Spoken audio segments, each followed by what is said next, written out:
నమస్తే, నా పేరు Kalyan Dileep Sunkara. Welcome to common library. Sugali Preethi గారి తల్లి సుమారు ఒక 48 నిమిషాలు పైచిలుకు ఆవిడ నాతో సంభాషించడం జరిగింది. ఆవిడకున్నటువంటి సాధక బాధకాలు, అలాగే జనసేన పార్టీ ఆఫీస్లో గడిచినటువంటి సంవత్సర కాలంగా ఆవిడ చేసినటువంటి ప్రయత్నాలు, అక్కడ ఉన్నటువంటి గతంలో మీడియా హెడ్ హరిప్రసాద్ గారు, అలాగే ప్రస్తుత ఎమ్మెల్సీ ఆయనతో ఆవిడకి చోటు చేసుకున్నటువంటి కొన్ని సందర్భాలు, అంటే మాటలు కానీ, లేకపోతే కొంచెం కాల్స్ విషయంలో కానీ, ఇలాంటి వాటిలో పవన్ కళ్యాణ్ గారు పదే చెప్తూ ఉంటారు కదా, ఆయనకి సంబంధించినటువంటి అసంతృప్తి ఎవరికైనా ఉంటే ఆయన చుట్టుపక్కల ఉన్న వాళ్ళని కొంచెం బ్లేమ్ చేస్తూ ఉంటారు. నాదెండ్ల గారిని కానీ, హరిప్రసాద్ గారిని కానీ పదే అని చెప్తూ ఉంటారు. సేమ్ అట్లాగే ఆవిడకున్నటువంటి బాధలు ఆవిడ చెప్పడం జరిగింది.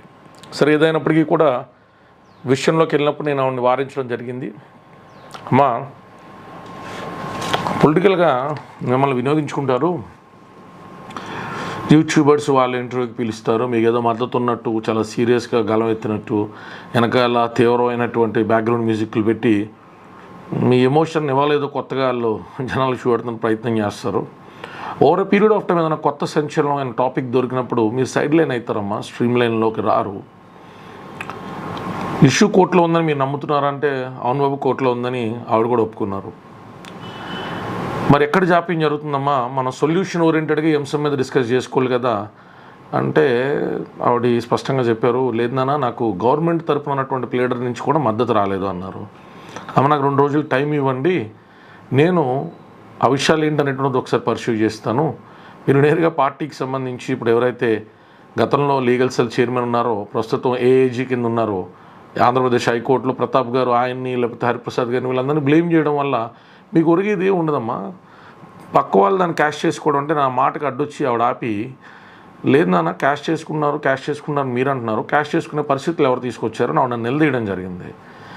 కానీ నేను దానికి ఆవిడ చెప్పిన జవాబు ఏంటంటే, ఏ రాజకీయ పార్టీ కూడా ఇట్లాంటి సున్నితమైన అంశాల్లో బాధితులకి, నిందితులకి శిక్ష పడి ఆ ఆర్డర్ వచ్చే క్షణం వరకు ఎంత చేసినా ఏం చేసినా అది సంతృప్తినివ్వదు. అది జనసేన పార్టీయా, వైఎస్ఆర్సీపీనా, లేకపోతే టీడీపీనా అని కాదు.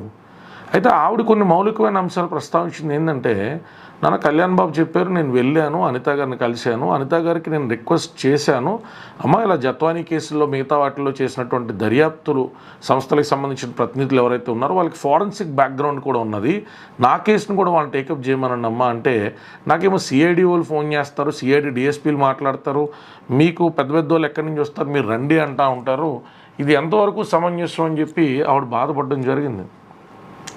2 నెలల్లోనే చాలా సీరియస్గా దీన్ని డ్రాప్ డౌన్ చేసి, లేకపోతే అనంతబాబు కేసుకి సంబంధించినటువంటి అంశంలో శిక్ష పడేదాకా అనిత గారు బాధితులు ఇంటికి వెళ్ళి భరోసా ఇచ్చి ఆవిడ పోలీసుల్ని ఆజ్ఞాపించినప్పుడు ఇందులో పెద్దవాళ్ళు తెలకాలి, లేకపోతే నా కేసు విషయం ఎందుకు పక్కద్రోవ పడుతున్నారు అని అడుగుతున్నారు ఆవిడ. నేను ఆవిడ చాలాసేపు చెప్పిన ఆవిడ పవన్ కళ్యాణ్ గారికి సంబంధించినటువంటి కాల్స్ విషయంలో తను అసంతృప్తిగా, అంటే పవన్ కళ్యాణ్ గారు స్పీచ్లో చెప్పినట్టు నేను ల్యాండ్ ఏంటి నాన్న అని ఆవిడ మాట్లాడారు, నాకు ట్రైబల్ యాక్ట్ ప్రకారం ల్యాండ్ వచ్చింది కదా అన్నారు. సరే, ఆవేశంలో ఉన్నప్పుడు ఒక మాట అటు ఒక మాట ఇటు జారుతూ ఉంటారు, సాధారణమైన విషయం. అయితే ఆవిడ జనసేన పార్టీకి సంబంధించిన కొంతమంది ప్రజాప్రతినిధులు సైతం చేసిన వ్యాఖ్యలతో బాధపడితే నేను చెప్పిన, అమ్మ, వాళ్ళని డిఫెన్సివ్ మోడ్లోకి తీసుకెళ్ళినటువంటిది మీరు బయటకు వచ్చిన ఉదంతం కదా. సో ఆబ్వియస్లీ వాళ్ళు చేసింది అంతా ఏమీ లేదన్నట్టు మాట్లాడితే వాళ్ళు డిఫెండ్ చేసుకునేటప్పుడు వాళ్ళు చెప్తారు కదా, మీకు పరుషంగా అనిపించిన ఇదిగో ఇంతవరకు ఆవిడ చేయగలిగేంత న్యాయం జరిగింది, మిగతాది కోర్టులో పెండింగ్ ఉందనే కదా మాట్లాడతారు అన్న ఆవిడ ఎందుకో నాతో ఆవిడ ఏకీభవించలేదు ఈ అంశం వరకు. లీగల్ వరకు అయితే ఆవిడ నేను చెప్పినటువంటి సలహాలు సూచనలు అన్నీ కూడా పరిగణలో తీసుకున్నారు. ఆవిడ వీల్ చైర్ పాదయాత్రకు సంబంధించి హైకోర్టులో ఉన్న పిటిషను, దానికి సంబంధించిన సాధక బాధకాలు, అలాగే గతంలో పెండింగ్లో ఉన్నటువంటి రిట్టు, దానికి సంబంధించినటువంటి లీగల్ ఐడియాసు అన్నీ కూడా ఆవిడ నాతో చాలా చక్కగా సుదీర్ఘంగా ఆవిడ ప్రస్తావించారు. నేను కూడా ఖచ్చితంగా వీలు చూసుకుని కర్నూలు కోర్టు కేసు పని మీద నేను ఫ్రీక్వెంట్గా వెళ్తూ ఉంటాను, వెళ్ళినప్పుడు ఆ తల్లిని నేను కలుస్తానని మాట్లాడడం కూడా జరిగింది. ఈ లోపల లీగల్ పేపర్స్ అన్నీ కూడా ఒకసారి నాకు పంపించమని నేను పర్సూ చేస్తా అన్నాను. విషయం ఏదైనప్పటికీ ఆవిడతో మాట్లాడిన తర్వాత కూడా కంప్లైంట్స్, కన్సర్న్స్ అన్నీ సోషల్ మీడియాలో సైడ్స్ ఆల్రెడీ తీసేసుకున్న వ్యక్తుల గురించి నేను మాట్లాడను. మేము జగన్మోహన్ రెడ్డి ఏం చేసినా కరెక్ట్ అనుకున్న వాళ్ళు, పవన్ కళ్యాణ్ గారు ఏం చేసినా కరెక్ట్ అనుకున్న వాళ్ళు, చంద్రబాబు గారు ఏం చేసినా కరెక్ట్ అనుకున్న వాళ్ళు, వీళ్ళ గురించి నేను వీడియోలు ఎప్పుడు చేయను. ఎందుకంటే ఏం చేసినా కరెక్ట్ అనుకున్న వాళ్ళు రేషనల్ థింకింగ్కి లోబడతారు, వాళ్ళు మధ్యస్థంగా ఆలోచించే అవకాశాలు తక్కువ ఉంటాయి.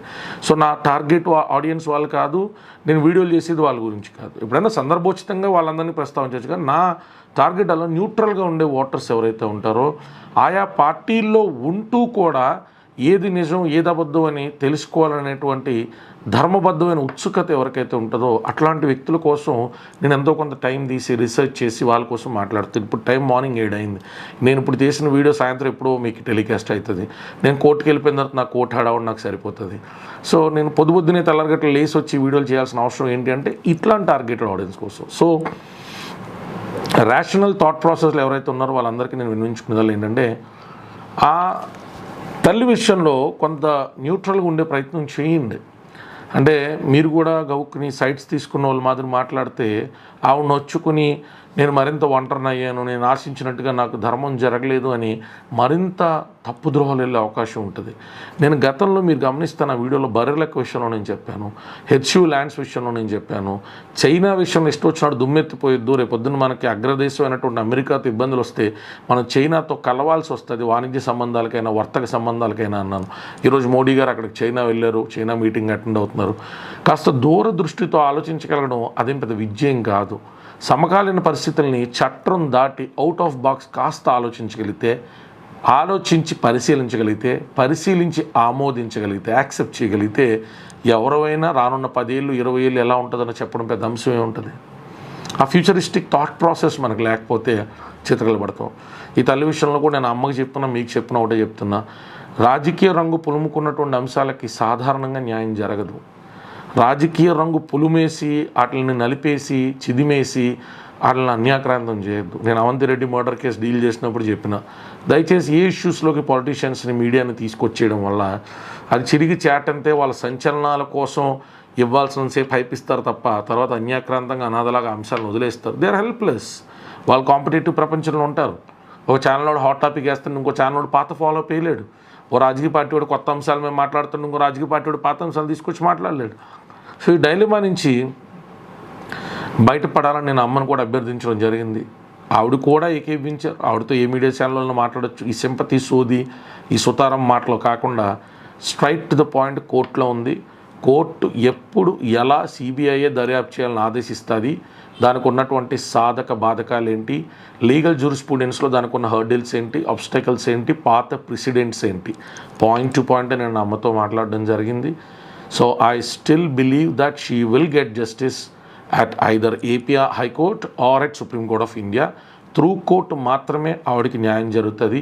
రాజకీయ నాయకులు అధికారంలో ఉన్న వాళ్ళు చొరవ తీసుకుంటే కాస్త వేగవంతం ఖచ్చితంగా అవుతుంది. నేను చంద్రబాబు నాయుడు గారిని కూడా కలవమని చెప్పా, లోకేష్ గారిని కలవమని చెప్పా. పవన్ కళ్యాణ్ అనేటువంటి వ్యక్తిని సెంటర్ ఆఫ్ పాయింట్ చేసి ఆయన్ని బ్లేమ్ చేయడంలో ఆనందం పొందేటువంటి వ్యక్తులకి ఈవిడి తెలుసో తెలియకో దోహదపడడం వల్ల ఆవిడ బిడ్డకి న్యాయం జరగదు, కోర్టులో ఆవిడకి ఫేవరబుల్గా ఆర్డర్ రాదు. ఇది కాదు టార్గెట్. ఆవిడ రిప్రజెంటేషన్ చేసి ఎస్ ఎన్డీఏ భాగస్వామ్యంలో ఉన్నటువంటి టీడీపీ జనసేన ఖచ్చితంగా బాధ్యతాయుతంగా వ్యవహరిస్తున్నారని ఆయా పార్టీలకు సంబంధించిన ప్రతినిధులు చెప్తున్నారు. ఈవిడికి అసంతృప్తిందని ఈవిడ చెప్తున్నారు. కాబట్టి వెళ్ళండి, మరొకసారి కలవండి, నారా లోకేష్ గారు అపాయింట్మెంట్ తీసుకోండి, చంద్రబాబు గారు అపాయింట్మెంట్ తీసుకోండి, పవన్ కళ్యాణ్ గారితో పాటు మిగతా అందరి నాయకుల్ని కలిసి సార్ నాకు ఈ రకంగా సిబిఐ దర్యాప్తు కావాలి, సిబిఐ దర్యాప్తు ఏది అవుట్కమ్ ఉన్నా ఆ తల్లి అప్పుడు కూడా బ్లేమ్ చేయడానికి ఉండదు కదా, సిబిఐ దర్యాప్తు పారదర్శకంగా జరగాలి, ప్రతి స్టేజ్లో నేను ఇన్ఫర్మేషన్ తెలుసుకునేటువంటి ప్రొవిజన్ ద్వారా, అంటే నేను నేరుగా దర్యాప్తు అధికారులతో రోజువారీగా కలవలేకపోయినా ఒకసారి నా అపాయింట్మెంట్ అయిపోయి నా ప్రజెంటేషన్ అయ్యి వాళ్ళ అలొకేషన్ అయిన తర్వాత మీ మంత్రిత్వ శాఖకు సంబంధించి ఎవరో ఒక మంత్రినో లేదా మంత్రికి సంబంధించిన ఓఎస్డీనో నాకు కొంచెం అటాచ్ చేయండి, నేను పీరియాడికల్గా ఇన్ఫర్మేషన్ తీసుకుంటాను, నా బిడ్డకు న్యాయం జరగాలి, నా బిడ్డకు అన్యాయం చేసి ఈరోజు కూడా స్వేచ్ఛగా తిరుగుతున్నారనేటువంటి ఆలోచన తలంపు నాకు చావుతో సమానంగా ఉంది. కాబట్టి నన్ను ఈ చెర నుంచి బయటపడేయండి, మరొక ఆడబిడ్డకు అన్యాయం చేయాలి మన రాష్ట్రంలో అంటే భయం కోల్పోయేటువంటి విధంగా ప్రభుత్వాలు కోర్టులు కలిసి న్యాయం చేసేటువంటి విధంగా నన్ను తీసుకెళ్ళండి అని ఆవిడ ప్రాపర్ వేలో రిప్రజెంట్ చేసుకోగలిగింది. నాకు చెప్పారు అమ్మ సుమారు 90 లక్షల పైసలకు నేను అప్పు అయ్యానమ్మా, ఇప్పుడు దాకా నాటికి వడ్డీలు కడుతున్నాను, ఖచ్చితంగా నాకు బాధ ఉంది. కానీ దీనికి ఈ రప్చర్ని మరింత ప్రెస్ మీట్లు పెట్టి మరింత ఇది చేసి రప్చర్ కాకుండా దాన్ని సామరస్యపూర్వకంగా సానుకూలంగా, నేను అర్థమయ్యే విషయంలో కూడా నిందలు పడ్డాను, అది నడుస్తూ ఉంటే నేను అతనితో కాంప్రమైజ్కి వెళ్ళి అతన్ని కూర్చోబెట్టి నేను సారీ చెప్పించి TV9లో సెటిల్మెంట్ చేస్తే తర్వాత ఎవరెవరో ఏయో మాటలు పాపం కొంతమంది అక్కస్తూ మాటలు ఉంటారు, కొందరు మింగలేక మంగళవారం మాటలు మాట్లాడతారు, చేతవాతకని మాటలు మాట్లాడతారు. వీళ్ళందరూ ఆయా పార్టీలకు కూడా కాంట్రిబ్యూట్ చేసేది ఏమి ఉండదు. వాళ్ళ గ్రాఫ్ ఎంట్రా అని చూస్తే వాళ్ళ పార్టీ కాంట్రిబ్యూషన్ సీట్ ఎంట్రా అని చూస్తే ఏమీ ఉండదు. సరిగ్గా అధ్యక్షులు వారు ఆయన ఒక ఆలోచన విధానం, ఆయన మనుషుల్ని ఎంచుకునే విధానం అని మనం కూడా అంటూ ఉన్నారు. లాస్ట్ దాకా ఉన్న వాళ్ళు కొంచెం కర్మ బాగుకి వెళ్ళిపోతుంటారు. సరే అన్ని కాలానుగుణంగా ఏంటి కర్మలు ఏంటి కాదనేటువంటిది ఏ పార్టీకైనా కూడా ఒకసారి ట్రావెల్లోకి వెళ్ళిన తర్వాత తెలుస్తాయి. కాబట్టి but I urge anybody who comment are make a video on this subject కొంచెం బాధ్యతాయుతంగా ఏదో ఆవిడని ఎక్కేస్తున్నట్టు ఆవిడని ఏదో రెచ్చగొడుతున్నట్టు కాకుండా కొంచెం ఆలోచన విధానంగా కొంచెం ఆవిడకి ఏదో న్యాయం జరగాల, ఆవిడ ఏదో సబ్జెక్ట్ కింద వాళ్ళు వాడుకున్నారు వీళ్ళు వాడుకున్నారు మనం కూడా వాడుకోవడం కాదు కదా, ఆ సబ్జెక్ట్ని ఎలివేషన్ కోసం వ్యూస్ కోసం కాదు కదా.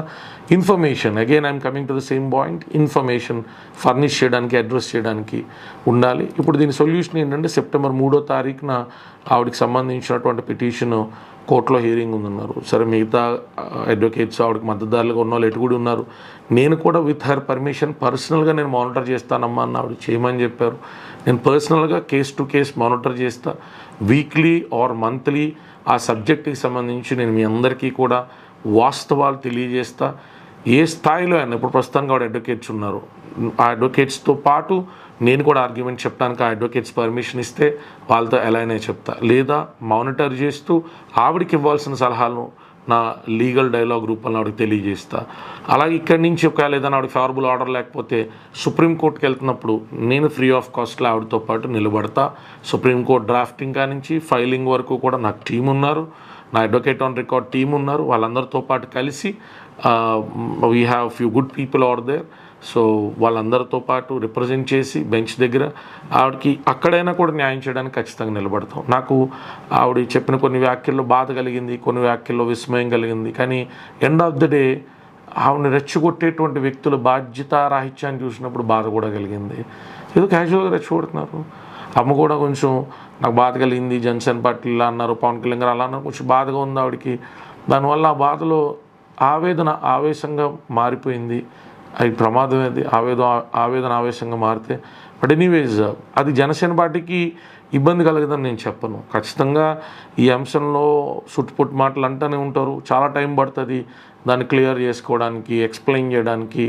మెలోడైన ఆ పార్టీ స్పోక్స్ పర్సన్స్ కానీ నాయకులు కానీ పీరియాడికల్గా జనాల్లోకి ఇది కాదు, ఇది ఇలా జరిగింది, ఇంత ఎఫర్ట్ పెట్టామని చెప్తారు. తప్ప మన అసహనం రాజకీయాల్లో ఉండి మన అసహనం అవతల అహంకారంగా తీసుకునే ప్రమాదం ఉంటుంది కదా.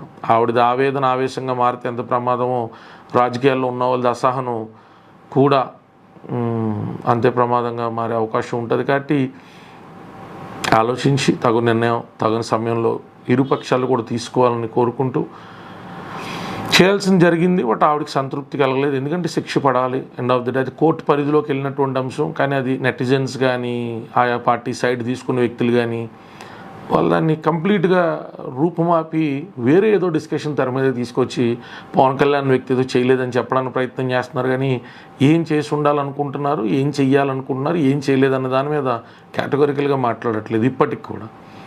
శోచనీయం. కాబట్టి ఆవిడకి న్యాయం జరగాలని ఖచ్చితంగా నా వల్ల అయినటువంటి సహాయ సహకారాలు ఆవిడ పూర్తి స్థాయిలో నాకు ఈ సంతృప్తి కలిగింది. కోర్టు ఆర్డర్ ఇచ్చినా కూడా అనుకునే క్షణం వరకు కూడా ఆవిడకి నేను అందుబాటులో ఉంటే మాట ఇచ్చాను. నా నెంబర్, ఆవిడ నాతో టచ్లో ఉన్నారు. ఖచ్చితంగా I will travel with her in the court premise. జై భీమ్, జై భారత్.